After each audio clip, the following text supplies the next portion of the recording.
The Acolyte has been one of the most widely anticipated and marketed Star Wars releases in recent memory, and ever since screenings were first released to select individuals roughly a week ago, the buzz online for this new series is yet to slow. Everyone has been talking about The Acolyte, and I think it's safe to say it lived up to the hype.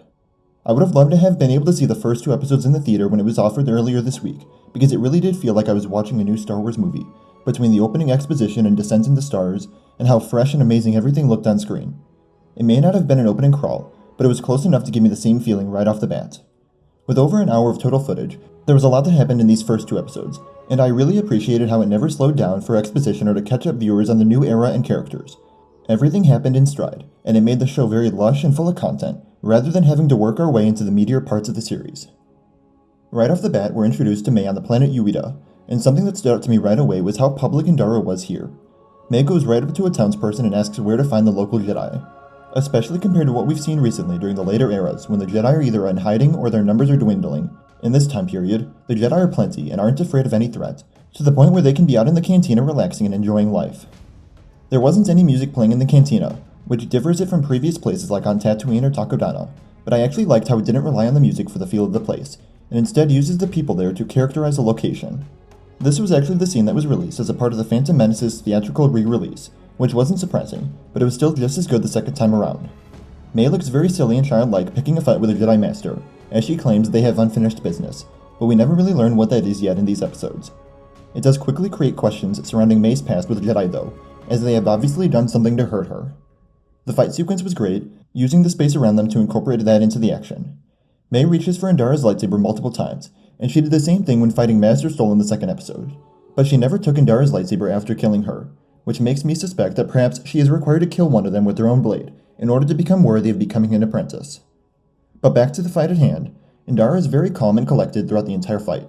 Although May does eventually succeed in killing her, it isn't by outmatching the Jedi Master. May has been trained, but she isn't that strong. She simply uses Indara's compassion for the bartender to take an edge on her. But while May does have some sort of vendetta against the Jedi, she isn't a senseless killer, as she leaves the bartender and kid alive afterward. This was a great opening scene because it quickly showed us who May is to some degree, and even though I had predicted, correctly I might add, that Indara would die here immediately, it was still exciting to see how well the Jedi of this era have been trained beyond the lightsaber. Indara uses the Force and her own physicality to combat May, and yet, when she pulls the lightsaber out, it's still an awe-inspiring moment. Even though this wasn't the end of Indara, there was more promotional footage released with her in it, so flashbacks, likely to Brendok 16 years ago, are on the way in future episodes. We then shift to what looks to be May the morning after, except here she is much more loose and teenage-like, joking around with her coworkers and droid named Pip. She's obviously not the same person as before, and here she goes by the name of Osha, working as a mechanic, a freelance repair person for the Trade Federation. Even though they still are the stunted slimes that have no respect for human life and only care about the money, it was still such a joy to see them back in live action after so many years. 25 years after they were first introduced in The Phantom Menace, here they are again in live action in their first Disney Plus series. While fixing the exterior of the ship, we get our first hint of the mystery at hand, as Osha has some PTSD when looking at the fire, remembering some event in her past when she was calling out to a sister named May, where it seems like she lost her sister and mother in an attack on their village. But that gets all cleared up later on.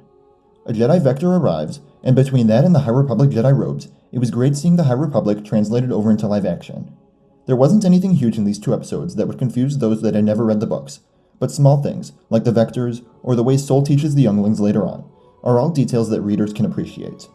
Yord Fandar and his Padawan Tassi Loa arrive on the Federation ship, and while seeing a Zygerian Jedi in live action was certainly interesting, I'm not too disappointed that it was the last we saw of her. They say that they're looking for a former Jedi named Osha Anaseya, and I don't know why, but I loved how quickly they moved on from that while I was freaking out over the last name. Mother Anaseya is the leader of the presumed Force cult seen in the promotional footage, so Osha being her daughter adds a whole new layer of complex relationships to the story. We still have to see whether those shots of the mother came from flashbacks or the present day, but if the mother survived the fire just like we later learned May did, that could lead to a very complicated family reunion. Back to the scene though, the Nemoidians play dumb, as they aren't supposed to have non-droids working on outer ship repairs, but we see that the Jedi at this time, at least Yord, isn't afraid of messing with the minds of others. Eventually, we get a very dense conversation between Yord and Osha, where we learn a lot about what's been going on, between Osha leaving the Order 6 years ago and becoming a mechanic, her joining the Order at 8 years old, which was a major concern to them, as well as the fact that she was mourning her entire family and village when Master Sol brought her in, her being a major suspect not only for her resemblance to the assassin, but that Indara advised the council to discontinue her training. Although looking back on this, it was a very exposition-heavy scene for Osha, it didn't feel that way for me at the moment. It was also a very interesting scene to watch, as Osha was much more friendlier throughout the interaction, whereas Yord was constantly on edge, even reaching for his lightsaber at one time. He's shown throughout the premiere to be very by the book, but he isn't afraid to get dirty and use the Force or his lightsaber on his opponents, rather than negotiating peacefully. At the end of this all, it doesn't look good for Osha, as she's taken into custody, but despite the opening scene, I still found myself caring for Osha and trying to solve the puzzle where she wasn't guilty. We get a brief scene in Coruscant, which looked much brighter and more peaceful as one would expect in this era. Sol is teaching the younglings, and one line that he had, not to trust what we see with our eyes, really stood out to me as something that could become a common theme in this show. Vernestra Rwoh enters, and there was something about the way she talked where the formality felt fake and scripted, more so than it should have for a show like this. And it was something that I never really got over either. In a pretty much perfect premiere, that was the one knock I had against it. We see here how attached Sol is to his former Padawan, Osha, and how she was saved from a fire on Brendok. I also found it interesting how the Jedi were concerned with keeping the matter internal, and not letting it become public, where the political enemies of the Jedi could use it against them. Even over 100 years before the fall of the Order, we start to see the cracks emerge. The episode then shifts back to Osha on the prisoner transport, which I was surprised to see was entirely run by droids. Every criminal there has a little bit of personality to them, including one which has a dye-book over his mouth, which was a parasite used to subdue violent criminals. Very curious. One of the captives is able to mess with the droids, and I loved the way the pilot droids shrunk back into the chairs. It forces the transport out of hyperspace, where it crashes into asteroids and sends it crashing down towards the icy planet of Karlak, which viewers might remember acted as a Mandalorian hideout during the Clone Wars animated series. Even though she wanted nothing to do with it, I couldn't help but think about how bad this would make Osha look. Even when she tries to do good, like helping the other dude out of his cell, she ends up losing the escape pod and going down with the ship. I was a bit confused why she couldn't just break herself out to begin with the Force, but for whatever reason, whether she cut herself off or is just out of practice, she struggles to use it again. Jumping back to the Jedi Temple on Coruscant, we get to learn a little more about all of the new Jedi. We meet Sol's current Padawan, Jeki, who is more by the book and questions his sentimentality towards former Padawans like Osha. Sol is more free-spirited and feels like they should be learning from their past more. Although the recaptured prisoners blame Osha for the mutiny, thankfully, Sol is able to get the truth out of them that falls in favor of Osha's innocence. We also learn that Yord has a bit of a reputation amongst the Jedi, as he's found spraying down his robe with a shirt off. A lot of the notes that I took while watching these two episodes were about how much I was enjoying Yord and Jeki in particular, but really all of the Jedi as a whole. Osha, Jeki, and Yord all have their own personalities to them, making them fun and interesting to watch. Whereas the Jedi of the prequels were more along the lines of faceless members of the Order that were never really fleshed out on screen, here each Jedi is unique and a character of their own. Osha survives the crash, as if there was any doubt. She wakes up to find a figure in the doorway, and here the episode really started to lean into the mystery element more. She chases after the person, eventually coming to find that it's a young May, her twin sister. Osha relives some of her past with the fire on Brendok, and the conversation with May shows just how close the two of them were to each other as children. To me it felt more like this was a figment of her imagination, which it is later revealed to be all in her head, so I wasn't sure how accurate anything was going to be here. It didn't feel like the right place to ask about whether May killed Indara, because it wouldn't have any credence to it if it was all in Osha's head anyways. But then May's eyes go black in a weird spell or possession-like trance, before Osha wakes up for real. By now I was really interested in the mystery aspect of the series, but it was hard to be too invested when it felt like the marketing spoiled the survival of May and the mother already. Thinking back on it again, the mother could just be in flashbacks, but it still took away some of the mystery from me, because it feels like we know they're out there and we're just waiting for them. But I had to be patient. We continue to get some more details as we head back to the Jedi preparing for the mission. Sol was posted on Brendok when May started a fire that killed the entire family, with Osha being the only survivor. For some reason, May being Osha's twin wasn't in her file at the temple, and when Jeki and Yord learn of this, it feels like they all contemplate the fact that May was the one to kill Indara, not Osha, but Sol shuts it down because he saw her die. But it doesn't feel like even he believes that to be certain anymore. Because what would he rather be true? His former Padawan be a Jedi killer, or the young girl he saw die in front of his own eyes to be alive? Arriving on Karlak, the Jedi are hot on Osha's trail, and she obviously doesn't trust them enough to turn herself in. Although she runs for a bit, eventually she's found and brought in peacefully. It was here that I really started to notice a lot of the promotional footage being used, which only makes me more excited for the surprises in future episodes. This first episode ends in a very surprising way, as we're introduced to May and the mysterious dark-side dude. I don't want to call him a Sith just yet, but that does feel likely. It's also not clear whether this location is Ahch-To like theorized, as we don't get a good look at it yet. The masked villain talks about an Acolyte killing the dream of the Jedi, and while it made me excited to see more of them, it really was the Jedi that stood out to me in this episode. Moving on to the second episode, we start off at the local Jedi temple on Olega, and it was nice to see more temples beyond the one on Coruscant, another special aspect of the High Republic era. May's going in for another kill, using a local kid to serve her purpose. She sneaks in, and I was confused why no other Jedi suspected her or sensed that something was off, but we later learned that a Jedi did report a mysterious stranger walking the halls. We learn that the Jedi May's here to kill is Master Torben, who we find hovering in meditation surrounded by a force shield. She gives the same speech as she did to Indara, but once again, she's outmatched by the Jedi Master. She has the rage and anger, but not the skill.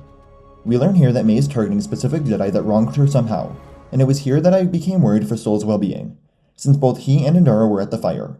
I had a feeling there was more to whatever happened on Brendok all those years ago, which was ultimately proven correct when we learned that Sol, Indara, Torben, and Kelnaka were the 4 Jedi stationed on Brendok 16 years ago. We go back to the Jedi, where Sol now firmly believes that Osha didn't kill Indara, as she hasn't trained in 6 years and wouldn't be skilled enough. Although he may be biased in favor of his former Padawan, he has as good of an argument as Yord goes against her. Vern also takes Sol's side after the attack on Olega, which occurred while the Jedi were with Osha and almost entirely clears her name. After her failed attack on Torben, May meets up with Kamir, and they definitely know each other well enough for him to know her name and purpose on Olega. I've seen the theory that Kamir being the masked villain because of their same speech patterns, so that was naturally going to be in the back of my head for the entire episode, and for a while it fit with what we were getting.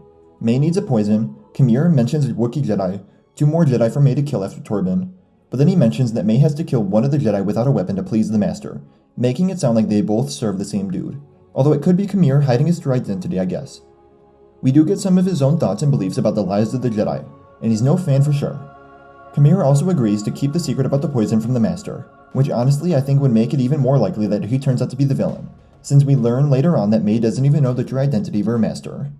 There's a brief moment between Sol and Osha here where we see how strong their Master and Apprentice bond still is after all these years. They both have their insecurities about Osha's training and whose fault it was, but they still care about each other. May takes a second crack at killing Master Torben, this time with the poison, and we learn that he hasn't spoken to anyone in over 10 years. We don't know whether it was the events on Brendok or something later, but there is something in Torben's past weighing massively on him, to the point where he not only isolated himself for a decade, but willingly took the poison from May when offered. May and Torben both allude to a wrongdoing done by Torben, a crime that she wanted him to confess to the Council, but we have yet to learn exactly what that is. I was honestly shocked with how easily Torben died, and I think May was too. But once again, she uses her brains to find the Jedi's weakness and kill them, not her strength. The Jedi eventually find Torben's dead body, and thankfully, although Yord may not trust Osha completely, he isn't blind, and he clears Osha of any perceived wrongdoing that was suspected of her when she was found with the dead Jedi. When it comes time for the Jedi to approach Kamir, who they discovered as having worked with May to create the poison, I really liked seeing the different approaches of the different Jedi. Yord was by the book, surround the place and take Kamir in for questioning. Jeki, on the other hand, was more creative, have Osha imitate her sister to get more information out of him. But I don't really know how good of an idea it was to have Osha act like her sister that she hasn't seen in 16 years.